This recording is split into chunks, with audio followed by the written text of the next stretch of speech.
नमस्कार. दूरदर्शनच्या हॅलो सह्याद्री कार्यक्रमात आपलं मनोपूर्वक स्वागत. आजचा आपला विषय आहे संपर्काचं नवं क्षितिज. संपर्क म्हटल्यानंतर आत्ताच्या काळामध्ये सर्वात महत्त्वाचं साधन आपल्या लक्षात येतं ते म्हणजे मोबाईल किंवा पूर्वी आपल्याकडे लँडलाईन फोन होते. लँडलाईन फोनवरून क्रांती होत ही मोबाईलपर्यंत आली. पण या सर्व घटकामध्ये या दळणवळणाच्या महत्त्वाच्या साधनामध्ये BSNL हे नाव कोणी विसरू शकत नाही. BSNLचा भारतातल्या टेलिकॉम सेक्टरमधलं फार मोठं कॉन्ट्रीब्युशन आहे. ते कोणालाच विसरता येत नाही. इतर जरी खाजगी कंपन्या आल्या असल्या तरी BSNLनी आपला एक क्रेडिबिलिटीचा, ज्याला म्हणतो विश्वसनीयतेचा ठसा उमटवला आहे.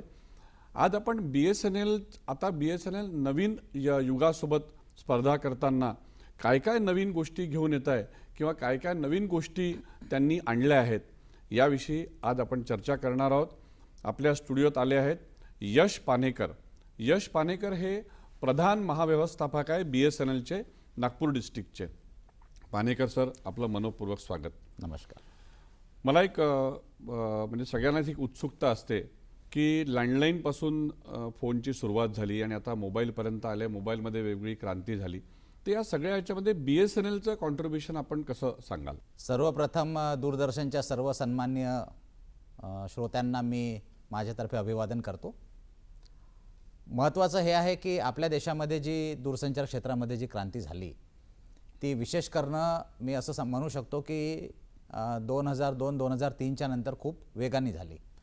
त्या अगोदर आपल्या देशामध्ये प्रामुख्याने जी दूरसंचार सेवा कार्यरत होती ती म्हणजे लँडलाईन सेवा होती. आणि लँडलाईन सेवा ही संपूर्णपणे त्यावेळेस BSNL जे अगोदर डिपार्टमेंट ऑफ टेलिकॉम होतं त्याच्यावर निर्भर होती. एक काळ असा होता की आपल्या केवळ नागपूर जिल्ह्यामध्ये जवळपास 2,15,000 लँडलाईन टेलिफोन होते. ओके. आणि ते संपूर्ण BSNL तर्फे देण्यात येत होते. त्यावेळेस आपल्या देशामध्ये मोबाईल सेवेचा काही सुरुवात झालेली नव्हती. बरं. आणि सर्वात प्रथम 1996ला भारत सरकारने हे ठरवलं की विशेष करून ही जी मोबाईल सेवा आहे यामध्ये आपण प्रायव्हेट ऑपरेटर्सला प्राधान्य द्यायला पाहिजे. बरं. आणि त्यामुळे ही आवश्यकता भासली की जे दूरसंचार विभाग सुरुवातीला जी दूरसंचार सेवा द्यायचं त्याचे एक कॉर्पोरेशन बनवून भारत संचार निगम लिमिटेड म्हणून BSNL हे 1 ऑक्टोबर 2000ला प्रस्थापित करण्यात आलं. बरं. आणि त्यानंतर सर्व निजी ऑपरेटरप्रमाणेच BSNLला सुद्धा मोबाईल सेवा देण्यासाठी एक लायसन्स देण्यात आलं. बरं. आणि त्यानंतर भारत देशामध्ये झपाट्याने या सर्व सेवेचा विकास झाला. आज जर आपण बघू तर असं म्हणायला हरकत नाही की प्रत्येक घराघरामध्ये कमीत कमी एक तरी दूरसंचार सेवा आहे. हे केवळ शहरासाठीच नव्हे तर ग्रामीण भागासाठी सुद्धा लागू आहे. अशा वेळेमध्ये BSNLचं काय महत्त्व आहे हे आपण मला प्रश्न विचारला. हो. आजच्या क्षणाला जर आपण बघू तर या मोबाईल सेवेद्वारे जेवढे पॉझिटिव्ह कामं होत आहेत त्याचप्रमाणे आपण हे बघतो की जनसामान्यामध्ये एक थोडासा एक भीतीदायक वातावरण पण थोडंसं निर्माण झालेलं आहे. त्यामुळे भारत सरकारने काही असे मापदंड ठेवलेले आहेत. बरं. हे मापदंड, या मापदंडाच्या आधारावरच सर्व प्रायव्हेट ऑपरेटरने आपली दूरसंचार सेवा द्यायला पाहिजे. यासाठी BSNL हे मार्केट कंट्रोल करून ठेवतं. बरं. जसं एक उदाहरण आहे की मोबाईलचे जे टावर्स आहेत त्याचं रेडिएशन किती असायला पाहिजे त्याची एक लिमिट आहे. त्याचप्रमाणे जो प्रत्येक ग्राहक असतो त्या ग्राहकाची जी आयडेंटिटी असते, आयडेंटिटी याच्यासाठी महत्त्व आहे. आता तुम्ही बघता की बरेचदा आपल्याकडे काही क्राईम्स होतात तर त्या क्राईममध्ये सर्वप्रथम त्या व्यक्तीच्या मोबाईलद्वारेच त्याची पूर्ण माहिती काढण्यात येते. अशा वेळेस जर आपल्याला आढळलं की जो व्यक्ती मोबाईल सेवेचा वापर करतो आणि त्याचे व्यवस्थित डॉक्युमेंटच त्या टेलिकॉम ऑपरेटरकडे जर नाही आहेत बरं. तर अशा वेळेस खूप फजिती होते आणि देशामध्ये खूप सारे क्राईम एलिमेंट वाढू शकतात. तर अशा बऱ्याचशा गोष्टी आहेत ज्याचे मापदंड भारत सरकारने ठेवलेले आहेत आणि ते फॉलो करण्याचं, ते इम्प्लिमेंट करण्याचं प्रामुख्याने काम BSNLकडे आहे. सगळ्यात महत्त्वाचं मी तुम्हाला एक उदाहरण देतो. तुम्ही 8वा वर्ष 2001-2002च्या दरम्यान, त्यावेळेस जेव्हा आपल्याकडे मोबाईल सेवा होती तेव्हा एका इन्कमिंग कॉलचे पण 16 रुपये पर मिनिट द्यावं लागायचे आणि आउटगोईंग कॉलचे 32 रुपये होते. जेव्हा BSNL प्रथमतः BSNLने मोबाईल सेवा द्यायला सुरुवात केली त्यावेळेस BSNLनीच इन्कमिंग कॉल फ्री केले, मुफ्त केले आणि त्यामुळेच आपल्या देशामध्ये बाकी टेलिकॉम ऑपरेटरला पण या प्रकारचे दर द्यावं लागलं आणि त्यामुळे सर्वसामान्य ग्राहकांना ही परवडणारी सेवा झाली आणि म्हणून आपल्या देशामध्ये फार मोठ्या प्रमाणामध्ये या दूरसंचार सेवेचा विकास झाला. तर एकूण BSNLचा यात फार महत्त्वपूर्ण वाटा आहे. नाही, एक मला जसं तुम्ही सिक्युरिटीची जी गोष्ट केली की आजकाल बरेचसे सायबर फ्रॉड आणि हे सगळे त्याच्यामध्ये होतात, तर तुम्ही जे म्हटलं की डॉक्युमेंटेशन जे असतं ते डॉक्युमेंटेशन जो हँडसेट आपण घेतो त्या हँडसेटच्या डॉक्युमेंटेशन संदर्भात तुम्ही बोलता आहात की जे आपण सर्व्हिस घेतो त्याचं डॉक्युमेंटेशन किंवा ते कसं केलं पाहिजे? हे बघा, यामध्ये मी तुम्हाला एक महत्त्वपूर्ण माहिती देऊ इच्छितो की भारत सरकारने एक नवीन ॲप तयार केलेला आहे, त्याला म्हणतात संचार साथी ॲप. बरं. या संचार साथी ॲपमध्ये जसं आता तुम्ही विकास वैद्य, तुमच्या नावावर जो काही मोबाईल आहे, तर बरेचदा तुम्ही असं करू शकता की स्वतःच्या नावावर तुम्ही 2-3 सिम घेऊन आपलं सिम दुसऱ्या कोणाला वापरायला देऊ शकता. ओके. त्याचप्रमाणे असं पण होऊ शकते की दुसऱ्या कोणाच्या नावावर असलेलं सिम हे तुम्ही वापरत असाल. आता उदाहरण समजा तुमच्या मोबाईलमधनं चुकून काही घटना घडली आणि काही मेसेज गेला आणि टेलिकॉम ऑपरेटर म्हणा किंवा पोलीस डिपार्टमेंटला माहीत पडलं की अशा अशा मोबाईलवरनं हे कार्य झालं, तर जर ते त्या मोबाईलला त्याची आयडेंटिटी जर काढण्याचा प्रयत्न करतील तर ती विकास वैद्याच्या नावावर असायला पाहिजे. ओके. आणि यामुळे ज्या कोणत्या टेलिकॉम ऑपरेटरनी तुम्हाला ती मोबाईल सेवा दिलेली आहे त्यांचे जे डॉक्युमेंट्स आहेत ते विकास वैद्याच्याच नावाने असायला पाहिजे. यामध्ये काय होते की डिपार्टमेंट ऑफ टेलिकॉमतर्फे प्रत्येक ऑपरेटरचे सॅम्पल बेसिसवर त्यांचे मोबाईल नंबर चेक करण्यात येतात. आता जसं समजा विकास वैद्याकडे BSNLचा मोबाईल नंबर आहे आणि समजा डिपार्टमेंट ऑफ टेलिकॉमनी तो मोबाईल नंबर चेक केला, बरं, आणि त्यांना माहीत पडलं की हे डॉक्युमेंट विकास वैद्याच्या नावावर नाही आहे, तर अशा वेळेस त्या टेलिकॉम ऑपरेटरला प्रत्येक केसच्या मागे 50,000 रुपयाचा फाईन द्यावा लागतो. ओके. ही एक महत्त्वाची गोष्ट. आणि दुसरं, तुम्ही मला हँडसेटबद्दल विचारलं, तर ही जी संचार साथी ॲप आहे, मी आपल्या सर्व ग्राहकांना सुद्धा सांगू इच्छितो, सर्व जनतेला सांगू इच्छितो की ही संचार साथी ॲप हे याचं जे URL आहे ते आहे SANCHARSAATHI.gov.in. यामध्ये प्रत्येक ग्राहक स्वतःच्या मोबाईलची माहिती स्वतःच घेऊ शकतो. जसं उदाहरण आहे, आपल्याकडे जो मोबाईलचा हँडसेट आहे तो हँडसेट खरंच ग्रे मार्केटमधून आलेला आहे की ओरिजिनल हँडसेट आहे हे आपल्याला कसं माहीत पडेल? तर या ॲपमध्ये आपण लॉग इन करून जर आपण आपल्या प्रत्येक मोबाईलच्या मागे एक IMEI नंबर असतो, international mobile equipment identity number, तो नंबर जर आपण टाकला तर त्या वेबसाईटवरनं आपल्याला सांगण्यात येतं की तुमचा मोबाईल हा ओरिजिनल आहे का, एक गोष्ट. दुसरं, जसं विकास आपल्याला माहिती आहे की आपले जे डॉक्युमेंट्स असतात, आपले आधार कार्ड, आपले पॅन कार्ड, आपण बऱ्याच वेगवेगळ्या जागी देतो आणि आपले हे डॉक्युमेंट आहेत मार्केटमध्ये बऱ्याच एजन्सीजकडे अवेलेबल असतात. आपण फोटोही काढून ठेवतो, फोटो काढतो, कधी आपण बँकेमध्ये देतो, कधी आपण इन्शुरन्स कंपनीला देतो, कधी आपण RTO मध्ये देतो. आता एक कुतूहल जसं तुम्हाला निर्माण होऊ शकतं की बा विकास वैद्य म्हणून माझ्या नावावर किती मोबाईल आहेत. होऊ शकते तुमचे डॉक्युमेंट वापरून कोणत्या दुसऱ्या व्यक्तीने एक मोबाईल घेतला असेल. ओके. तर या वेबसाईटवर जाऊन जर का तुम्ही तुमची आयडेंटिटी जर दिली, तुमचा आधार नंबर जर टाकला, तर ती वेबसाईटच तुम्हाला सांगतं की विकास वैद्य तुमच्या नावावर एवढे एवढे मोबाईल रजिस्टर्ड आहेत. अरे बापरे. ओके. मग त्यामध्ये तुम्हाला एक प्राधान्य पण देण्यात येतं की बा समजा तुमच्या नावावर 5 मोबाईल आढळले, तर तुम्ही त्याच्यात सांगू शकता की बा हे 1 किंवा 2 मोबाईल माझे आहेत, बाकी माझे नाही आहेत. तर अशा वेळेस बाकीचे जे मोबाईल नंबर आहेत ते डिलीट करण्यात येतात. बरं. आणि तुम्हाला त्याप्रमाणे एक चेकलिस्ट देण्यात येतं. बरं. आणि एक भारत सरकारने एक लिमिट टाकलेली आहे, एक मर्यादा टाकलेली आहे की एका डॉक्युमेंटच्या आधारावर, जसं विकास वैद्याचं आधार कार्ड आहे, तर एका डॉक्युमेंटच्या आधारावर आपण 9 पेक्षा जास्त मोबाईल घेऊ शकत नाही, ही लिमिट आहे. बरं. तर हे सगळे रेग्युलेशन्स आहेत, हे रेग्युलेशन्स पाळावं लागतात आणि हे प्रत्येक टेलिकॉम ऑपरेटरला पाळणं आवश्यक आहे. आणि त्यामुळे आजकाल तुम्ही बघता की टेलिकॉम ऑपरेटर, जसे बँक आपले रेग्युलरली KYC करत असतं हां. त्याप्रमाणे टेलिकॉम ऑपरेटर पर आजकाल ग्राहकांना सॅम्पल बेसिसवर कॉल करतात आणि त्यांची KYC करतात. ओके. पण मला असं वाटतं की म्हणजे आपल्याला कुठल्याही इतर कंपन्यांवर अशी काही टीका किंवा असं काही त्यांना म्हणायचं नाही आहे. पण BSNL ज्या पद्धतीने या सेवा पुरवतं किंवा या सेवांची माहिती लोकांना देतं, तर तशी माहिती साधारणपणे इतर कंपन्यांकडनं, जसं आता तुम्ही सांगितलं KYC किंवा हा जो प्रकार आहे, हा असा होत नाही. दुसरं जो बिल जे असतं आपल्याला, तर बिलाच्या बाबतीत देखील एक BSNLची एक क्रेडिबिलिटी आहे. कारण बरेचदा आपण बघतो की खाजगी कंपन्यांच्या ह्याच्यामध्ये ते जम्बलिंग करतात की वेगवेगळ्या सेवा आम्ही पुरवतो किंवा हे करतो वगैरे वगैरे. तर तर हा जो विषय आहे की आपल्याला कुठल्या कंपनीचा मोबाईल घ्यायचा हा त्या ग्राहकाचा प्रश्न आहे. पण मला असं वाटतं की BSNLची ही जी रिलायबिलिटी आहे ही कुठेतरी लोकांपर्यंत पोहोचत नाही किंवा त्या पोहोचण्यासाठी BSNL काही प्रयत्न करते आहे का? महत्त्वाचं हे आहे की BSNL ही जी कंपनी आहे हां. ही पूर्णपणे नफा कमवण्यासाठी कंपनी नाही आहे. जी. कारण ही भारत सरकारची कंपनी असल्यामुळे या कंपनीवर बरेचसे सोशल रिस्पॉन्सिबिलिटी पण आहे, सामाजिक जबाबदारी पण आहे. हां. जसं तुम्ही बोलले की BSNLचं जे टेलिफोन बिल असतं, हो. हे टेलिफोन बिल गव्हर्नमेंट ऑफ इंडियातर्फे मान्यता प्राप्त आहे आणि त्याच्यामुळे हे आपण एक डॉक्युमेंटरी प्रूफ म्हणून सुद्धा वापरू शकतो. राईट. त्याच्यामुळे BSNLचे जे बिल आहेत याला ॲड्रेस प्रूफ म्हणून मोठ्या प्रमाणात वापरण्यात येतं. हो. येस. त्याला त्याप्रमाणे क्रेडिटेबिलिटी आहे उपलब्ध. दुसरं म्हणजे BSNLचे जेवढे डॉक्युमेंटचं जे व्हेरिफिकेशन होतं हां. हे BSNLचे कर्मचारी स्वतः करतात बरं. आणि हे शासकीय कर्मचारी असल्यामुळे हे त्यामध्ये काही तफावत करत नाही आणि जे योग्य डॉक्युमेंट आहे ते एक्सेप्ट करतात, जे नाही आहे ते नकार देतात. बरं. मी तुम्हाला एक सांगू इच्छितो, तुम्हाला थोडंसं आश्चर्य वाटेल की जसं आपल्याला असं वाटतं की बुवा दरवर्षी वर्षानुवर्ष हां. हे मोबाईलचे ग्राहक वाढतच आहेत. हो.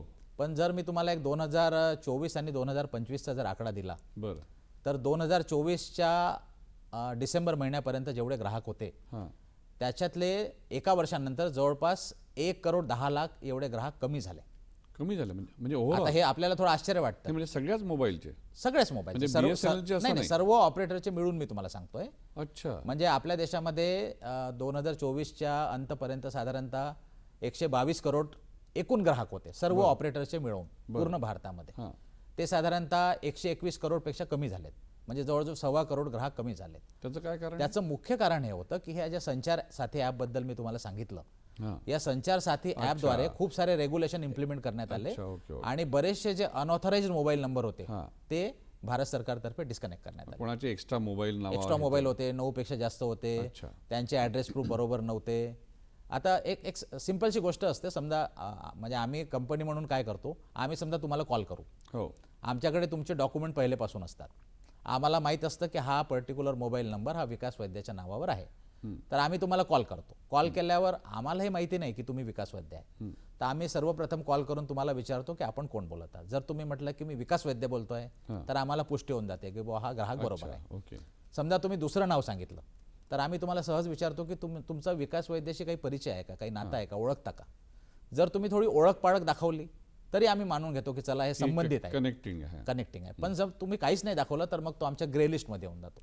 अच्छा. मग त्या ग्रे लिस्टद्वारे आम्ही पडताळणी करतो की हा ग्राहक योग्य आहे की नाही आहे. नाही आहे तर मग आम्ही ते नंबर बंद करतो. ओके. तर त्याच्यामुळे मला वाटतं त्याच्यामुळे ती संख्या जी कमी होण्याचं असं बरंचसं कंट्रोल येत आहे. हां, असं कंट्रोल. आणि या ॲपद्वारे असं पण बघण्यात आलं आहे, पोलीस यंत्रणेद्वारे आम्हाला एक या प्रकारे फीडबॅक देण्यात आलेला आहे की बऱ्याच मोठ्या प्रमाणामध्ये जे क्राईम्स आहेत ते अरेस्ट करण्यासाठी किंवा कंट्रोल करण्यासाठी पोलीस यंत्रणेला खूप महत्त्वाची याच्यामध्ये मदत झालेली. यश पानेकर हे अत्यंत कर्तव्यदक्ष अधिकारी म्हणून ओळखले जातात आणि त्यांच्या काळामध्ये त्यांनी BSNLला स्वतःच्या बळावर खूप उंचीवर नेण्याचा प्रयत्न केला.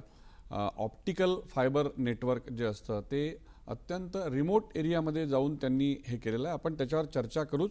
इथे एक छोट्याशा विश्रांतीची वेळ झालेली आहे, इथे घेऊया छोटीशी विश्रांती. बघत राहा हॅलो सह्याद्री. ब्रेकनंतर पुन्हा एकदा स्वागत आहे. आपण चर्चा करतोय यश पानेकर, जे अत्यंत विजनरी अधिकारी म्हणून ओळखले जातात. पानेकर सर, एक कॉमन असा इश्यू असा आहे की लोकांना वाटतं म्हणजे जी वस्तुस्थिती आहे की BSNLचे ऑलरेडी टॉवर्स सगळ्या ठिकाणी आणि BSNLचं नेटवर्क तयार आहे. पण ते तयार असतानाही साधारणपणे लोकांचा अनुभव असा आहे की कधी नेटवर्क पुअर राहतं किंवा कॉल्स ड्रॉप होतात, ते कनेक्टिव्हिटी योग्य नाही राहत किंवा इंटरनेटमध्ये हे राहतं.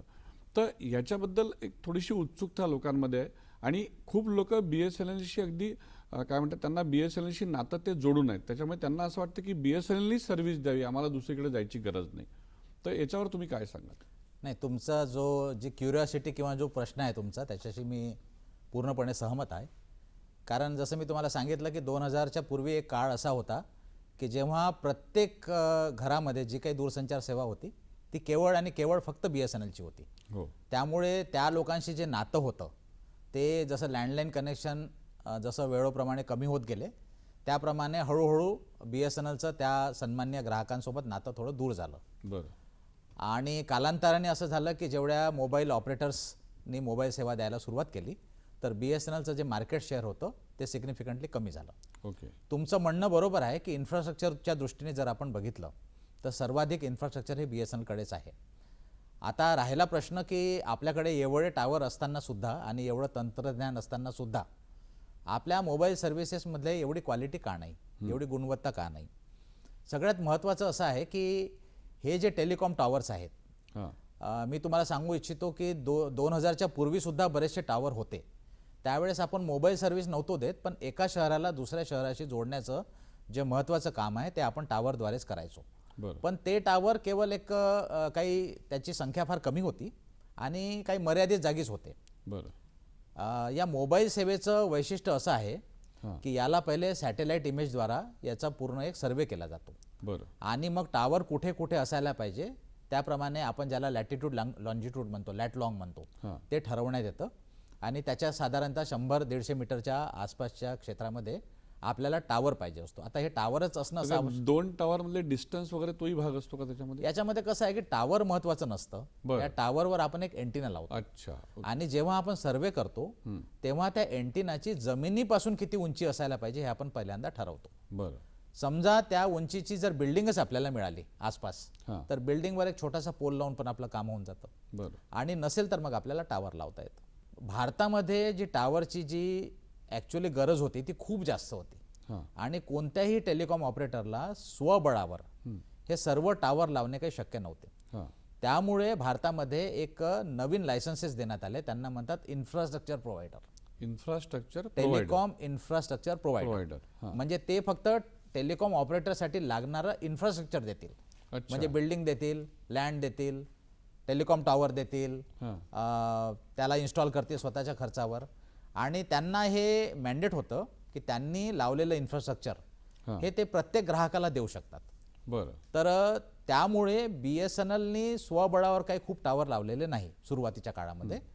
आणि जे या प्रकारे इन्फ्रास्ट्रक्चर प्रोव्हायडर होते त्यांचे टावर किरायाने घेऊन BSNLनी आपली सेवा सुरू केली. बरं.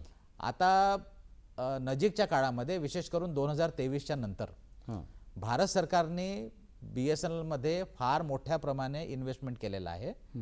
आणि आपण बघतो की एक काळ असा होता, तसा जर आपण लायसन्स प्रमाणे जर बघितलं तर भारत सरकारने जे लायसन्स दिलेलं आहे ते प्रत्येक राज्यामध्ये 6 प्रायव्हेट ऑपरेटर आणि 2 गव्हर्नमेंट ऑपरेटर असायला पाहिजे. कोणतेही राज्य घ्या. लायसन्स कशाचं असतं ते? लायसन्स म्हणजे कसं आहे की जेव्हा आपण मोबाईल सर्व्हिस देतो तर हे जे एअरवेव्ज आपण वापरतो, जे स्पेक्ट्रम आपण वापरतो, ते स्पेक्ट्रमचा खूप तुटवडा असतो आणि त्याचं भारत सरकारतर्फे ऑक्शन केलं जातं. आणि त्या ऑक्शन ते खूप महागडं असतं आणि ज्या कोणत्या टेलिकॉम ऑपरेटरला मोबाईल सेवा द्यायची आहे त्यांना त्या ऑक्शनच्या मार्फत फ्रिक्वेन्सी खरेदी करावं लागतं. अच्छा. एअरवेव्ज खरेदी करावं लागतं. आणि त्या एअरवेव्सच्या माध्यमातूनच जेवढे एअरवेव्ह देण्यात आले आहेत तेवढ्या एअरवेव्समध्येच ते आपली सेवा देऊ शकतात. या प्रकारे बंधन आहे त्यांच्यावर. तर ते एअरवेव्ज गव्हर्नमेंट देतं. हो. हे कसं आहे की जर आपण इंटरनॅशनली बघितलं तर जी सर्वोच्च बॉडी आहे या क्षेत्रामध्ये त्याला म्हणतात ITU, इंटरनॅशनल टेलिकॉम युनियन. बरं. हे इंटरनॅशनल टेलिकॉम युनियन ठरवतं की प्रत्येक देशामध्ये कोणत्या एअरवेव्स, त्याचं काय स्पेक्ट्रम हवे. समजा हा एवढा मोठा स्पेक्ट्रम आहे तर त्यातला कोणता पार्ट त्या देशामध्ये आपण वापरू शकतो, हे इंटरनॅशनल टेलिकॉम युनियन ठरवतं. आणि त्याप्रमाणे त्या देशामध्ये त्यांची जी काही पॉलिसी असते, जसं काही देश असे आहेत जसे आपले हे खाडीचे देश आहेत, त्यामध्ये असं आहे की साधारणतः त्यांची मोबाईल सेवा ते स्वतःच देतात, त्यांनी निजीकरण केलेलं नाही. हां त्याच्यामुळे पूर्ण स्पेक्ट्रम ते स्वतःच वापरतात. बरं भारतामध्ये असं निर्णय घेण्यात आला की बुवा मोबाईल सेवेचं निजीकरण करायला पाहिजे. हां त्याच्यामुळे या स्पेक्ट्रमचं ऑप्शन करण्यात आलं, बरं वेगवेगळ्या ऑपरेटर्सला हे देण्यात आलं. त्यासोबतच एक निर्णय हा पण घेण्यात आला की प्रत्येक राज्यामध्ये 6 प्रायव्हेट ऑपरेटर आणि 2 गव्हर्नमेंट ऑपरेटर असायला पाहिजे. आपल्या देशामध्ये गव्हर्नमेंट ऑपरेटर 2च आहेत, एक BSNL, एक MTNL. MTNL MTNL जे आहे ते मुंबई आणि दिल्ली पुरतं मर्यादित आहे आणि BSNL संपूर्ण देशामध्ये बाकीच्या शहरांमध्ये आपली सेवा देऊ शकतो. बरं आता तुम्ही आपल्या महाराष्ट्राचंच उदाहरण घ्या. एकेकाळी आपल्याकडे 7 ते 8 मोबाईल सर्व्हिस प्रोव्हायडर होते. हळूहळू ते बंद झाले आणि त्याच्यामुळे काय झालं की देशामध्ये जी कॉम्पिटिशन व्हायला पाहिजे होती ते न होता आता एक मोनोपॉलिस्टिक टाईपचं एन्व्हायरमेंट येत आहे. तर त्यामुळे भारत सरकारला असं वाटायला लागलं की हे मोनोपॉलिस्टिक एन्व्हायरमेंट हे थोडंसं डेंजरस आहे आणि त्यामुळे BSNLला प्राधान्य द्यायला पाहिजे. म्हणून 2023 नंतर भारत सरकारने खूप मोठ्या प्रमाणामध्ये BSNL मध्ये इन्व्हेस्टमेंट केलेलं आहे. अच्छा आणि आता आपण त्यासोबत एक निर्णय आणखी घेण्यात आला आहे, तो खूप महत्त्वाचा निर्णय आहे. तो आहे की BSNL मध्ये जे काही उपकरण राहतील ते मेक इन इंडिया राहतील. म्हणजे भारतात निर्मित केलेले उपकरणच फक्त BSNL मध्ये लावण्यात येतील. आत्मनिर्भर जे भारत सरकारची योजना आहे. तर त्यामुळे हे इक्विपमेंट बनणे, याचं टेस्टिंग करणे आणि याला डिप्लॉय करणे याच्यामध्ये थोडासा अवधी अवश्य लागत आहे. पण मी तुम्हाला निश्चितपणे सांगू इच्छितो की यामध्ये दूरसंचार सेवेतली सगळ्यात महत्त्वाची जी भूमिका आहे सध्या सिक्युरिटी. आपल्याला प्रत्येकाच्या मनामध्ये एक भीती असते की माझी मोबाईल सेवा किती सिक्युअर्ड आहे. तर या मेक इन इंडिया तंत्रज्ञानामुळे ही सिक्युरिटीमध्ये खूप मोठ्या प्रमाणात भर पडलेली आहे. पण ते म्हणजे आपण जेव्हा मोबाईल घेतो त्याच्यात सिम कार्ड टाकतो आणि त्याच्यामध्ये त्या मेसेजेस येतात आणि मग आपण ॲक्सेप्ट करत जातो आणि मग ते ॲक्सेप्ट करताना असं म्हणतात की म्हणजे वी आर ऑन सर्व्हिलन्स. तो ऑन एनीवन्स आत्मनिर्भर जी यंत्रणा येते आहे त्याच्यामध्ये हे सगळे फीचर्स जे आहे हे कव्हर होतील का, म्हणजे आपली सिक्युरिटी वाढेल का त्याने? बऱ्याच प्रमाणात वाढेल. कारण हे बघा, हे असं आहे की आपण जे काही बोलतो हे एअरवेव्हच्या माध्यमातून त्या टावरपर्यंत पोहोचतं. हो हे एअरवेव्ह जर कोणत्याही उपकरणाद्वारे जर टॅप करण्यात आले तर आपले कॉल किंवा आपला डाटा हा रेकॉर्ड केला जाऊ शकतो. हो पण याच्यामध्ये काही प्रिव्हेंटिव्ह सिस्टीम्स या मेक इन इंडिया टेक्नॉलॉजीमध्ये लागलेल्या आहेत. ही एक गोष्ट झाली. बरं दुसरं, त्याचप्रमाणे आपण जे काही बोलतो, जे काही आपण मेसेजेस पाठवतो हो याचं स्टोरेज जे आहे ते टेलिकॉम ऑपरेटरकडे राहतं. अच्छा आता म्हणजे आपण टेलिफोनवर बोलतो ते की आपण जनरल बोलतो आणि बाजूला टेलिफोन आहे, कारण ते अल्गोरिथम आजकाल आलेलं आहे. म्हणजे एखादा विषय आपण बोललो की ते मोबाईल कॅच करतं ते तुम्ही युट्यूबचं उघडलं की ते तुम्हाला जे नाही, तो एक वेगळा प्रकार आहे. तो एक वेगळा प्रकार आहे. म्हणजे आपण रोज जे काही बोलतो तर हे बोलणं जे आहे हे टेलिकॉम ऑपरेटरला रेकॉर्ड करणं शक्य आहे. पण कसं आहे की BSNL ही सर्व पूर्णपणे सरकारी कंपनी असल्यामुळे BSNLचे कर्मचारी किंवा यंत्रणा यामध्ये लागत नाही. आणि BSNLला भारत सरकारतर्फे खूप सारे रेस्ट्रिक्शन्स आहेत. जसं मी तुम्हाला एक उदाहरण देतो. समजा एखाद्या व्यक्तीचे कॉल डिटेल्स पाहिजे आहेत, तसं आम्हाला काढणं हे फार सोपं आहे. पण आम्हाला त्याच्यामध्ये बंधन हे आहे की एक तर तो व्यक्ती स्वतः मागू शकतो किंवा IG पोलीस म्हणजे जे महाराष्ट्राचे DGP असतात, डायरेक्टर जनरल ऑफ पोलीस, यांनी नॉमिनेट केलेला केवळ आणि केवळ एक व्यक्ती असतो. बस या 2च्या शिवाय आम्हाला कोणीच मागू शकत नाही. इवन नागपूरच्या कमिशनर ऑफ पोलीसनी पण जरी मला रिक्वेस्ट केली तरी पोलाइटली त्यांना सांगावं लागतं की तुम्ही IG पोलीसचं अप्रुव्हल आणा आणि ते काही सहजासहजी मिळत नाही. तर या प्रकारे बंधन आहे ज्यामुळे सिक्युरिटी बऱ्याच प्रमाणामध्ये BSNL मध्ये इम्प्लिमेंट करण्यात. तुम्हाला थोडंसं थांबवतो. पुन्हा इथे एक विश्रांतीची वेळ झालेली आहे, ती घेऊया छोटीशी विश्रांती. बघत राहा हॅलो सह्याद्री. आपलं पुन्हा एकदा मनपूर्वक स्वागत आहे. आपण पाहतात हॅलो सह्याद्री. आजचा आपला विषय आहे संपर्काचं नवं क्षितिज. तर पानेकर सर आपल्याला अत्यंत उपयुक्त माहिती देत आहे. पानेकर सर, आपण जसं IG आणि ती सिक्युरिटीचा भाग आता सांगितला की आता कसं हे नेटवर्क आणि सगळं मोबाईल हे सिक्युअर्ड होत आहे, याच्या संदर्भात अजून एक मला विचारायचं आहे की कनेक्टिव्हिटीचा जो मी अधिक विषय बोललो तुमच्याशी, तर साधारण ग्रामीण भागात कनेक्टिव्हिटी किंवा रिमोट एरियातली कनेक्टिव्हिटी आणि याला जोडूनच की बरेचदा डिझॅस्टर एखादं झालं, घटना घडली खूप मोठी, पूर आला किंवा काही झालं, तर अशा याच्यात मोबाईलचं म्हणजे विशेषतः BSNLचा काय रोल आहे? फार महत्त्वाच्या प्रश्नाला तुम्ही हात घातलेला आहे. याला टेलिकॉमच्या भाषेमध्ये म्हणतात डिजिटल डिवाइड. डिजिटल डिवाइड म्हणजे अर्बन रुरल. शहरामध्ये ज्या प्रकारच्या गुणवत्तेच्या दूरसंचार सेवा प्रदान करण्यात येतात हां. त्याच्या कंपॅरिझनमध्ये ग्रामीणमध्ये काय. बरं. पूर्वी ही तफावत खूप जास्त होती. एक आकडेवारी जर मी तुम्हाला सांगितलं तर सर्व प्रकारचे ज्या काही दूरसंचार सेवा सर्व ऑपरेटरनी मिळून दिलेल्या आहेत भारतामध्ये, हो. त्या साधारणतः 121 करोड आहेत. अच्छा. आणि या 121 कोटीपैकी 66 कोटीच्या जवळपास ह्या शहरामध्ये आहेत हां. आणि 55 कोटीच्या जवळपास ज्या आहेत त्या ग्रामीण भागामध्ये आहेत. बरं. सध्याच्या आकडेनुसार जी प्रगती होत आहे ती ग्रामीण भागामध्ये फार झपाट्याने होत आहे. अच्छा. कारण शहरांमध्ये मोरऑरलेस ज्याला आपण सॅच्युरेशन म्हणतो त्या लेवलला आपण आलेलो आहे. बरं. म्हणजे शहरांमध्ये जर आपण बघितलं तर दर 100 लोकांच्या मागे साधारणतः 114 फोन आहेत. म्हणजे एका व्यक्तीच्या जवळ सरासरी एकापेक्षा जास्त फोन आहेत. बरं. ग्रामीण भागामध्ये हे आकडे सध्या 74 पर्यंत आहेत. 74 पर्यंत. दर 100 लोकांच्या मागे 74 फोन आहेत. बरं. वेगवेगळ्या सेवा सर्व ऑपरेटर्सच्या मिळून. हां. पण देशामध्ये असे बरेचसे आता एक तुम्हाला आकडेवारी देऊ इच्छितो मी. आपल्या देशामध्ये एकूण जवळपास 2,55,000 ग्रामपंचायत आहेत. हो. संपूर्ण देशामध्ये. हो. याच्यातल्या जवळपास 33,000 ग्रामपंचायत अशा होत्या हां. ज्यामध्ये कोणत्याच ऑपरेटरची कोणत्याच प्रकारची दूरसंचार सेवा नाही. अच्छा. आता आपण या गोष्टीचा जर विचार केला हां. की एखाद्या गावामध्ये कोणत्याच प्रकारची दूरसंचार सेवा नाही, तर तुम्ही याचा विचार करू शकता की एक साधारण गोष्टीसाठी पण त्या गावकऱ्यांना किती त्रास होत असेल. हो. प्रत्येक गोष्टीसाठी त्यांना तालुक्यामध्ये जा, जिल्ह्यामध्ये जा आणि त्याच जुन्या गोष्टीसाठी आपला वेळ घालवा, आपले पैसे वापरा. तर यामध्ये त्यांना खूप त्रास व्हायचा. बरोबर. या 33,000 गावांमध्ये दूरसंचार सेवा न देण्याचं कारण हे होतं की गावं खूप दूर आहेत आणि तिथे दूरसंचार सेवा द्यायसाठी जे ऑपरेटर आहेत त्यांना खूप जास्त खर्च येतो. बरं. म्हणून भारत सरकारने एक नवीन प्रोजेक्ट टाकलं, त्याला म्हणतात 4G सॅच्युरेशन प्रोजेक्ट.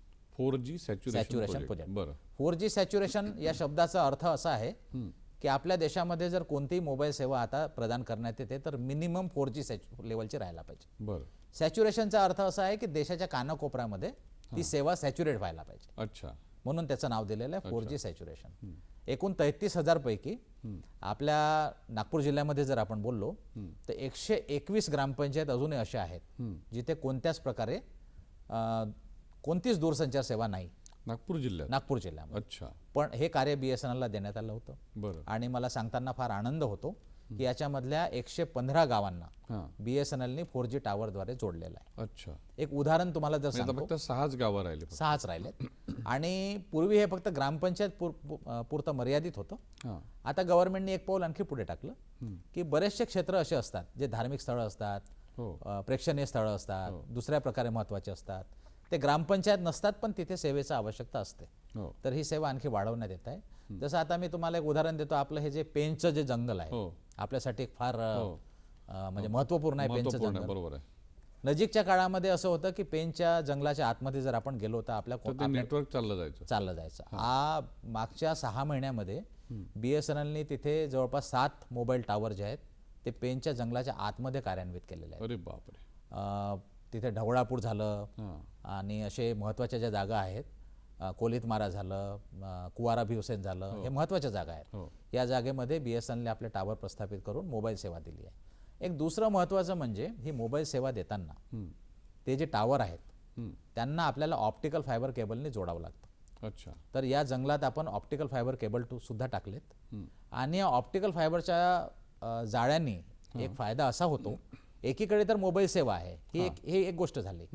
पण तिथे जर कोणाला हाय स्पीड इंटरनेट सर्व्हिस जर पाहिजे असेल, कारण तुम्ही बघता की जंगलाच्या आतमध्ये खूप सारे फॉरेस्ट विभाग आहेत, त्यांना सतत ऑनलाईन काम करण्याची गरज पडते, कॅमेऱ्यांची गरज पडते, त्या कॅमेऱ्यांचं ऑनलाईन त्यांना सर्व्हेलन्स करण्याची गरज पडतं. यासाठी मोबाईल सेवा, प्राण्यांचं सर्व्हेलन्स करायचं असतं, यासाठी मोबाईल सेवा उपयुक्त नसते. यासाठी आपल्याला हाय स्पीड इंटरनेट सेवा पाहिजे असते, जी फायबर इंटरनेट म्हणजे FTTH सेवेद्वारे BSNLने इथे प्रदान करण्यात आलेलं आहे. तर या प्रकारे हे जे रिमोट गाव आहेत याचा फार मोठ्या प्रमाणे विकास होण्यासाठी आता हे उपयुक्त झालेलं आहे. आता आपल्याला माहिती आहे की जी दूरसंचार सेवा आहे ही सेवा जी आहे ही त्या गावाचा सर्वांगीण विकास करण्यासाठी फार पूरक असतं. बरं. आणि त्यामुळे या गावांमध्ये विकास व्हायला आता फार मी तुम्हाला एक सहज एक उदाहरण म्हणून देतो. आजपासून जवळपास 2 वर्षापूर्वी आम्ही एका पारशिवनीच्या एका दूरच्या गावात गेलो होतो. बरं. आणि त्या गावात जेव्हा आम्ही गेलो तर त्या गावामध्ये कोणत्याच प्रकारचे दूरसंचार सेवा नव्हती. तर आम्हाला सहज असं वाटलं की बा आपण इथे दूरसंचार म्हणजे मोबाईल सेवा जरी आपण दिली तरी लोकांना कमीत कमी माहीत असायला पाहिजे की या सेवेचा वापर करून आपला विकास कसा करायचा. ओके. तर आम्हाला उत्सुकता होती म्हणून आम्ही आमची एक मोठी टीम घेऊन तिथे घराघरात पोचलो. आम्हाला असं फार मोठं आश्चर्य वाटलं कारण तिथे साधारणतः 130-140 घरं होती आणि त्याच्यापैकी हे गावाचं नाव आहे सालेघाट. सालेघाट पारशिवनीमध्ये. आणि त्याच्यातल्या साधारणतः 100 लोकांकडे स्मार्टफोन होते. स्मार्टफोन. अच्छा. आम्हाला मोठं आश्चर्य झालं की ज्या गावामध्ये कोणत्याच प्रकारची दूरसंचार सेवा नाही, नेटवर्कच नाही, तिथे लोक घरामध्ये स्मार्टफोन ठेवतात तरी कशाला. मग आम्ही कुतूहलाने त्यांना विचारलं तर त्या लोकांना मोबाईल सेवेची एवढी जास्त गरज होती की त्यांना तिथून नक्की माहित होतं की बा इथून आम्ही 3 किलोमीटर दूर गेलो सिग्नल मिळेल, आम्ही त्या टेकडीवर गेलो तर BSNLचं सिग्नल मिळेल. म्हणजे म्हणण्याचा अर्थ आम्हाला जेवढी आवश्यकता नव्हती वाटत तेवढे ते लोक पहिलेपासून प्रिपेअर्ड होते. आणि त्यामुळे जेव्हा आम्ही त्या गावात खरोखर सेवा सुरू केली तर त्यांनी त्याचा भरपूर वापर केला आणि गावांचा विकास होतो. म्हणजे BSNL पुढे हे पण एक आव्हान आलेलं आहे की आता लोकही टेक्नॉलॉजीचा विचार करत करत तेही थोडेसे पुढे चाललेले आहे की त्यांना आता आपल्याला हे बघा बऱ्याच अर्थी आपल्याला हे पण माहिती आहे की टेक्नॉलॉजी नुसतं देऊन फायदा नाही. कारण या दूरसंचार सेवेचा जेवढा उपयोग होतो तेवढा दुरुपयोग पण होतो आहे. दुरुपयोग पण होतो. तर दुरुपयोग होऊ नये, कमीत कमी उपयोग करून सर्वांगीण विकास कसा करावा. आणि आमची एक सरकारी कंपनी असल्यामुळे लोकांना या बाबतीत जागरूकता देण्याचं काम पण आम्ही निरंतरपणे तुम्ही करता. कारण तुम्ही मगाही सांगितलं की आत्मनिर्भर भारताच्या माध्यमातून जे आपण ती यंत्रणा उभारतो आहे ती जास्त सिक्युअर राहील. नाही, याच्यात एक माझा प्रश्न राहिला होता की जर काही डिझास्टर झालं, काही अशी संकटाची वेळ आली तर बऱ्याच ठिकाणी जसं तुम्ही सांगितलं की नेटवर्कचा इश्यू असतो किंवा काही असतं, तर अशा वेळेला BSNL कसं काम करेल? भारत सरकारने एक असं प्रयोजन पण केलेलं आहे की एखाद्या जागी जेव्हा डिझास्टर होतं तर तिथे कसं असतं की जी काही सेवा उपलब्ध आहे, ज्या कोणाची असेल, निजी ऑपरेटरची असेल किंवा BSNLची असेल, तर त्यावेळेस एक सुविधा अशा प्रकारची असते की समजा आपण BSNLचे ग्राहक आहात आणि त्यावेळेस समजा तिथे BSNLची सर्व्हिस कोलमडली आणि दुसऱ्या कोणाची सर्व्हिस सुरू आहे, तर त्यावेळेस BSNLची सर्व्हिस त्या ऑपरेटरच्या सर्व्हिसवरून ती घेता येतं असं आहे. पण या अगोदर जे काही मोठ्या मोठ्या असे आपत्कालीन स्थिती आलेल्या आहेत भारतामध्ये, तो गुजरातचा भूकंप असो किंवा मोठ्या मोठ्या गोष्टी असो, यामध्ये सर्वात प्रथम आम्ही हे बघितलेलं आहे की एकतर BSNLचं जे इन्फ्रास्ट्रक्चर असतं ते खूप क्वालिटी असतं. बिल्डिंग खूप सशक्त असतात, टावर खूप सशक्त असतात. त्यामुळे क्षती जरी झाली तरी BSNLचं कोणता ना कोणतं इन्फ्रास्ट्रक्चर राहतं, अवेलेबल राहतं. मधात आपल्या केरळमध्ये पण खूप मोठे फ्लड आले होते. आणि BSNL मध्ये एक गोष्ट फार चांगली आहे की इथले बराचसा जो मॅनपॉवर आहे तो खूप क्वालिटी आहे. तर त्यामुळे त्यांना अशा आपत्कालीन स्थितीमध्ये पाठवलं तर ते स्वेच्छेने जातात आणि त्यावर नियंत्रण आणतात. त्यामुळे BSNLची फार महत्त्वाची भूमिका असते. एक आपण आता 5G हा एक आता 5G नवीन यंत्रणा किंवा नवीन टेक्नॉलॉजीचा ॲडव्हान्समेंट आपण म्हणू, त्याच्यावर आपण चर्चा करू. पण इथे वेळ झाली आहे एका छोट्याशा ब्रेकची. आपण इथे घेऊया छोटासा ब्रेक.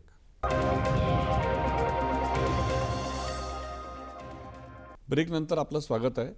तर सर, BSNL 5G नेटवर्कच्या संदर्भात प्रिपेअर्डनेस कुठपर्यंत आहे? मी थोड्या वेळापूर्वी तुम्हाला सांगितलं की भारत सरकारने हा निर्णय घेतलेला आहे की BSNLच्या मार्फत जी काही तंत्रज्ञान आता वापरण्यात येणार आहे ते मेक इन इंडिया असेल. सध्या भारतामध्ये 4G हे तंत्रज्ञान विकसित करण्यात आलेलं आहे. ते C.DOT, BSNL, एक तेजस कंपनी अशा तिघांनी मिळून हे तयार करण्यात आलेलं आहे. आणि हे उपकरण जे आहे हे टाटा कन्सल्टन्सी सर्व्हिसेस म्हणजे TCSने याची निर्मिती केलेली आहे. आणि सर्व भारतामध्ये लावण्याची जी जबाबदारी आहे ती BSNL कडे आहे. आणि हे उपकरण जे आहे हे उपकरणच 5G साठी कम्पॅटेबल पण आहे. म्हणजे जिथे जिथे 4Gचे टावर सध्या लागलेले आहेत, जर आजही भारत सरकारने हा निर्णय घेतला की याला आपण 5G मध्ये अपग्रेड करू तर एका महिन्यामध्ये ते करता येणं शक्य आहे. पण त्याच्यामध्ये कशा दोन गोष्टी महत्त्वाच्या आहेत. एकतर 4G सेवेच्या व्यतिरिक्त जेव्हा 5G सेवा द्यावं लागेल त्यावेळेस 5Gचं स्पेक्ट्रम पण BSNL कडे असायला पाहिजे, जे गव्हर्नमेंट ऑफ इंडिया BSNLला देईल.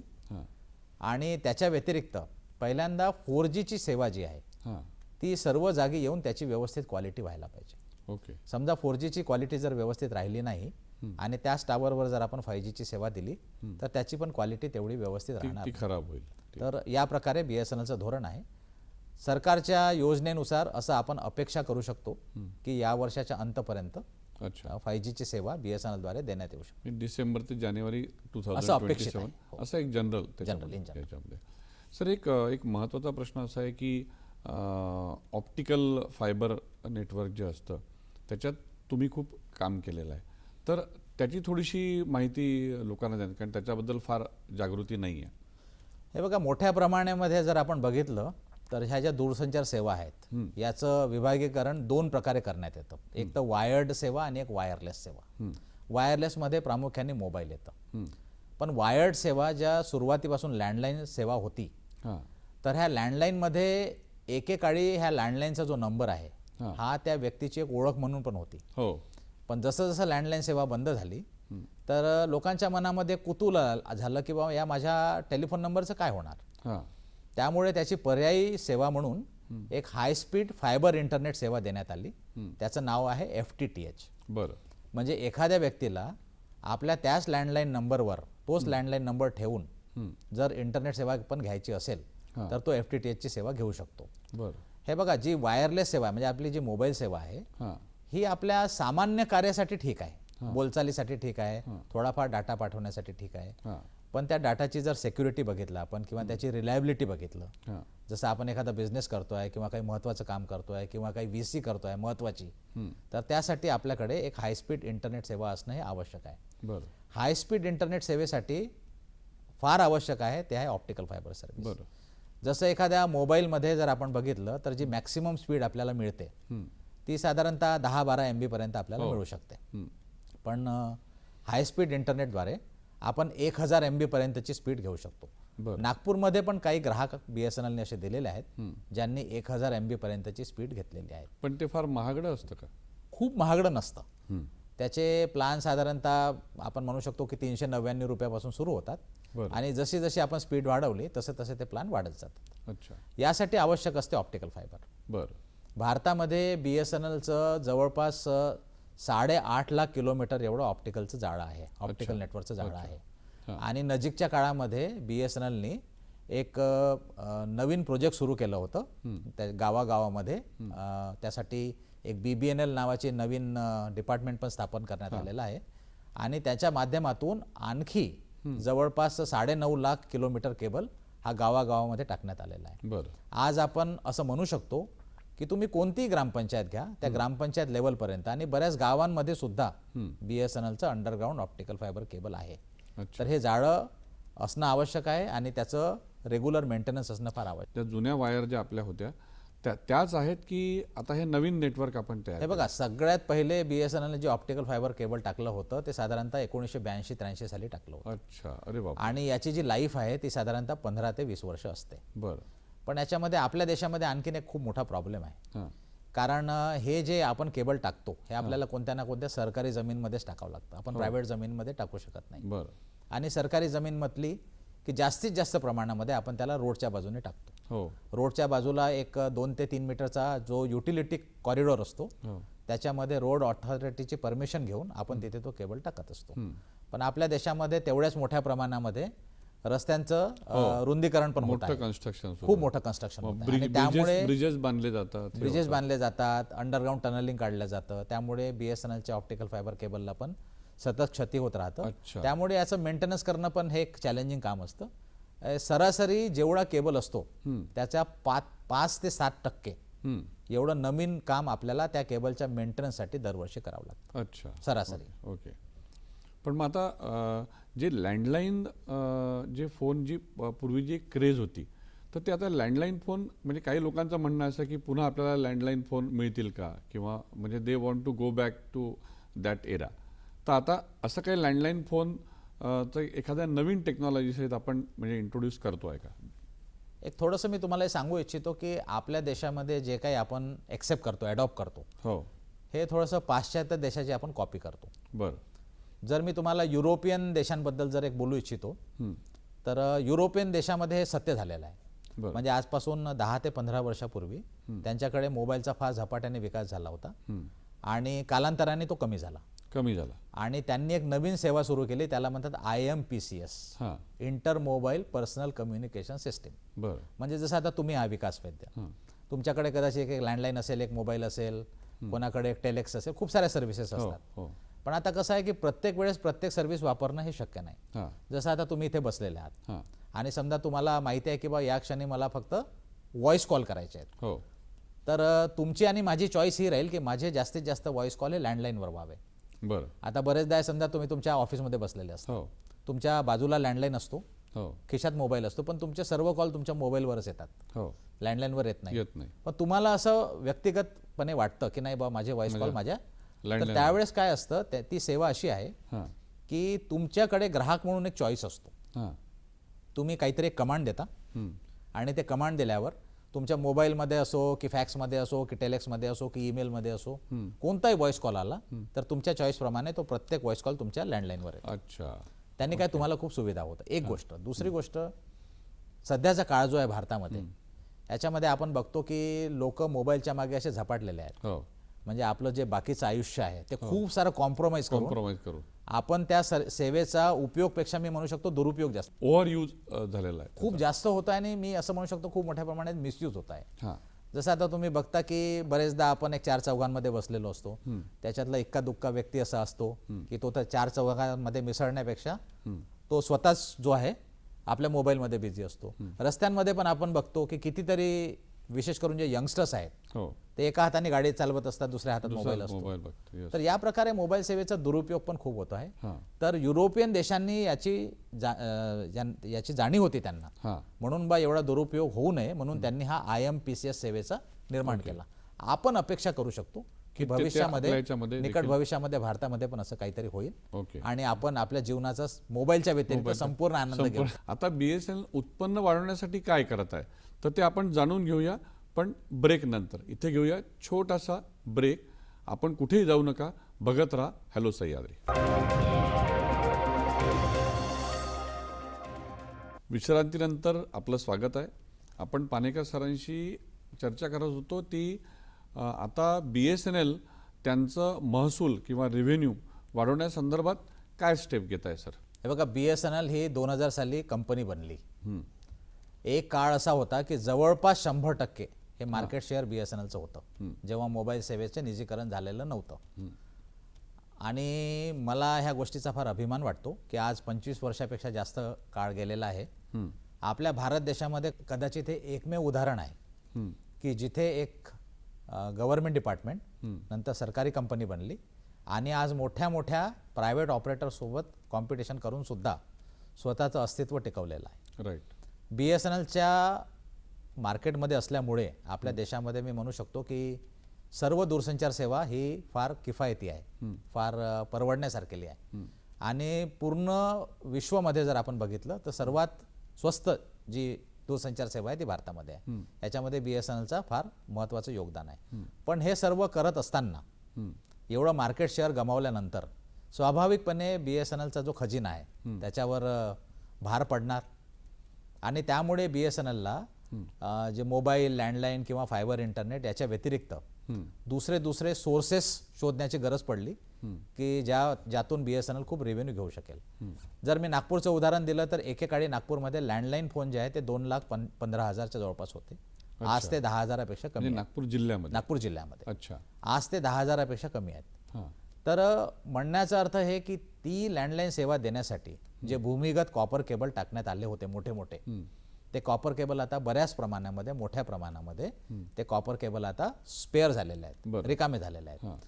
आणि याच्यामध्ये असलेली जी कॉपर मेटलची जी गुणवत्ता असते ती फार हाय क्वालिटी असते. अच्छा. ती मात्र कायम आहे? ती कायम आहे. पण चॅलेंज हे आहे की जास्तीत जास्त कॉपर केबलच्या वरतीच रोड बनलेले आहेत. अच्छा. आपल्याला BSNLला असं वाटतं की हे सगळे कॉपर केबल आपण काढून घ्यायला पाहिजे आणि ते मार्केटमध्ये विकायला पाहिजे, त्याचा खूप चांगला दर येतो. बरं. नागपूर जिल्ह्यांनी यामध्ये पूर्ण BSNLमध्ये खूप मोठा पुढाकार घेतलेला आहे. आणि जसं तुम्ही मला बोलले, तर आमच्या लोकांचा जो अनुभव आहे तो अनुभव वापरून, नवीन तंत्रज्ञान वापरून मोठ्या प्रमाणामध्ये आम्ही हे कॉपर केबल बाहेर काढलेत. बरं. आणि या कॉपर केबलला विकून आम्ही मोठ्या प्रमाणामध्ये महसूल घेतो आहे. दुसरं, आमच्याकडे खूप मोठ्या प्रमाणामध्ये असेट आहे. आमचे खूप बिल्डिंग्स आहेत, आमच्या लँड्स आहेत, आमचे टावर्स आहेत. यांना सुद्धा आम्ही किरायाने देतो आहे. बरं. BSNL मध्ये आता जिथे आपण बसलेलो आहे याच्या बाजूलाच आमचे RTTC म्हणून RTTC तिथे मोठ्या प्रमाणामध्ये आम्ही इन्कम टॅक्सला दिलेला आहे. हो. त्याचप्रमाणे कस्तुरचंद पार्कच्या जवळ आता HPCLला दिलेलं मला आहे. वाटतं आधी RTTC IIIT ला दिलं होतं. पहिले IIIT दिलं होतं, मग त्यांचं कॅम्पस स्वतःचं तयार झालं. त्यानंतर आता तिथे इन्कम टॅक्स डिपार्टमेंट आलेलं आहे. HPCLला कस्तुरचंद पार्कच्या जवळ एक बिल्डिंग देण्यात आली आहे. काही बँक ऑफ महाराष्ट्र आहेत, बँक ऑफ बडोदा आहेत. याप्रमाणे खूप साऱ्या नवीन नवीन योजना आखून BSNL अधिकचं रेव्हेन्यू अर्जित करण्याचा सतत प्रयत्न करत आहे. ओके. आणि म्हणजे हे टावर भाड्याने देतात, म्हणजे जसं आता समजा एका ठिकाणी 2 टावर आहे, तर ते 2 टावरमधलं एक टावर तुम्ही रिमूव्ह करून मग तो भाड्याने देता की कसं करता की काय करता, किंवा त्या ठिकाणी त्या 2 टावरमधलं एक टावर जर कमी झाला तर नेटवर्कमध्ये फरक पडतो का? हे बघा, जसं तुम्ही सतत बोलले मला की 4G आहे, मग 5G सेवा, मग 6G येईल, मग 7G येईल. मी सुरुवातीला सांगितलं की आपल्या देशामध्ये जे ग्राहक आहेत ते जवळपास सॅच्युरेट होण्यासारखे आलेले आहेत. अच्छा. म्हणजे जवळपास प्रत्येक व्यक्तीकडे आता मोबाईल सेवा आहे. अशा वेळेस सतत जर या टेलिकॉम ऑपरेटरला 4G 5G 6G आणण्याची गरज पडेल तर BSNL असो किंवा दुसरे पण ऑपरेटर्स असो, त्यांना नेहमी कॅपिटल लावावं लागतं, कॅपेक्स लावावं लागतं. अशा वेळेस ते जाणीवपूर्वक एक निर्णय घेतात की बस नवीन टावर जर लावायचा आहे तर प्रत्येक ऑपरेटरने टावर कशाला लावायचा, ओके, त्याच्यापेक्षा एकाने लावायचं आणि बाकीच्यांनी शेअर करायचं, बरं, जेणेकरून सर्वांना ते ऑपरेटिंग कॉस्ट जी आहे ती परवडण्यासारखी असावी. त्यामुळे BSNLचे जे टावर आहेत त्या टावरवर सुद्धा निजी ऑपरेटर जे आहेत ते आपले सेवा लावू शकतात आणि BSNL त्यामार्फत ते किराया देतात. अच्छा. म्हणजे त्याचा रेव्हेन्यू जो आहे तो तसा रेव्हेन्यू BSNLला मिळतो. अच्छा, ओके. सर, एक फार महत्त्वाचा भाग असा आहे की आता जसं मोबाईलमध्ये जे तंत्रज्ञान विकसित होत गेलं याच्यामध्ये क्लाउड सर्व्हिसेस हा एक फार महत्त्वाचा भाग आहे. म्हणजे खूपदा लोक जसं तुम्हाला मोबाईल वापरायचा त्यातला सगळा डेटा तो त्या क्लाउडमध्ये पाठवून देतात. तुमचा मोबाईल वापरला की तो क्लाउडमधनं पुन्हा आहे. तर क्लाउड सर्व्हिसेसच्या संदर्भात BSNL कसं वर्क करतं? खूप महत्त्वाचा विषय आहे आणि येणाऱ्या काळामध्ये कदाचित सर्व भर जो आहे तो क्लाउड सर्व्हिसेसवर राहणार आहे. बरं. एक सामान्य व्यक्ती म्हणून आपल्या मोबाईलमध्ये आपल्याला खूप सारा डाटा मिळतो. पण आपण कधी विचार केला का की हा डाटा फिजिकली कुठे असतो? तर हा कोणत्या ना कोणत्या सर्व्हरमध्ये स्टोअर असतो, सेव्ह असतो. बरं. आणि अनफॉर्च्युनेट पार्ट असा आहे की भारतामध्ये आता जेवढा डाटा आहे त्याच्या 90% सुद्धा अधिक डाटा हा विदेशांमध्ये आहे. त्याच्यामुळे त्याची सिक्युरिटी, सेफ्टी ही कॉम्प्रोमाइज केल्या जाऊ शकते मोठ्या प्रमाणामध्ये. यामध्ये आपल्या गव्हर्नमेंटचा जो डाटा आहे तो महाराष्ट्र शासनाचा असो की भारत सरकारचा असो, तो डाटा पण खूप मोठ्या प्रमाणामध्ये विदेशामध्ये आहे. बरं. आता आपल्या देशांमध्ये जसं मेक इन इंडिया पॉलिसीच्या अंतर्गत हे पण एक धोरण आखण्यात आलेलं आहे की आपला अधिकतर डाटा हा आपल्याकडेच असावा. बरं. त्यानुसार भारत सरकारने आणि महाराष्ट्र शासनाने सुद्धा सर्क्युलर जाहीर केलेले आहेत. आणि ज्या गव्हर्नमेंट कंपनी आहे ज्या यामध्ये थोडेसे एक्सपर्टाईज ठेवतात, प्रामुख्याने BSNL, NIC झालं, रेलटेल झालं, ITI झालं, पॉवर ग्रिड झालं, या कंपन्यांना सांगण्यात आले आहे की तुमचे असेट वापरून, तुमची एक्सपर्टाईज वापरून तुम्ही मोठे मोठे सर्व्हर इन्स्टॉल करा. बरं. आणि प्रामुख्याने त्या सर्व्हरमध्ये सर्व गव्हर्नमेंट डाटा ठेवा. ओके. एक 2 महिन्यापूर्वी महाराष्ट्र शासनाने एक आदेश काढला. त्यामध्ये त्यांनी हे सांगितलं की महाराष्ट्र शासनाचा जो काही डाटा आहे तो महाराष्ट्राच्या आतमध्येच राहील. बरं. म्हणजे दुसऱ्या राज्यामध्ये सुद्धा नाही राहणार. बरं. आणि शक्यतो तो कोणत्या ना कोणत्या गव्हर्नमेंट प्रिमायसेसमध्येच राहील. ओके. तर या दृष्टीने खूप मोठा पुढाकार घेतला जात आहे. आणि आता हा डाटाचा जमाना आहे. म्हणजे तुम्ही बघता आता बरेचदा तुम्ही कुठे, जसं एक तुम्हाला उदाहरण देतो, समजा तुम्ही रस्त्याने कुठे जात आहात, तुम्हाला भूक लागली, अचानक तुम्ही काहीतरी बघता असं की बा काय मिळेल, आणि 2 मिनिट जेव्हा तुम्ही शांत राहता तर अचानक तुम्हाला मेसेज यायला लागतात. 5 किलोमीटरवर हे रेस्टॉरंट आहे, 4 किलोमीटर. म्हणण्याचा अर्थ एवढी क्युरिओसिटी आहे, आता एवढाच जास्त डाटा अवेलेबल आहे की तुम्ही काही पण करायला गेला की ते लगेच लागलीच तुम्हाला टॅप करतात आणि तुमच्या फिलिंग्सला कमर्शियली एक्सप्लॉइट करण्याचा प्रयत्न करतात. या प्रकारे भारत सरकार क्लाउड सर्व्हिसेसमध्ये पुढे जात आहे आणि BSNLचा याच्यामध्ये फारच मोठा वाटा राहणार आहे, महत्त्वाचं भूमिका राहणार आहे. तर प्रेक्षको, आपण बघितलं की BSNL हे नुसतं टेलिफोनचं माध्यम नाही आहे, याच्यामधनं अनेक सेवा आपल्याला पुरवल्या जातात. त्याच्यातला सायबर सिक्युरिटीचा भाग असेल किंवा संचार साथी हा जो ॲपचं जे आपल्याला सरांनी सांगितलं त्याची उपयोगिता, तर हे आपण आपल्याला जी अत्यंत उपयुक्त माहिती आपल्या स्टुडिओत येऊन यश पानेकर सरांनी दिली, त्यांचं मी नागपूर दूरदर्शनतर्फे आभार मानतो. धन्यवाद सर. धन्यवाद.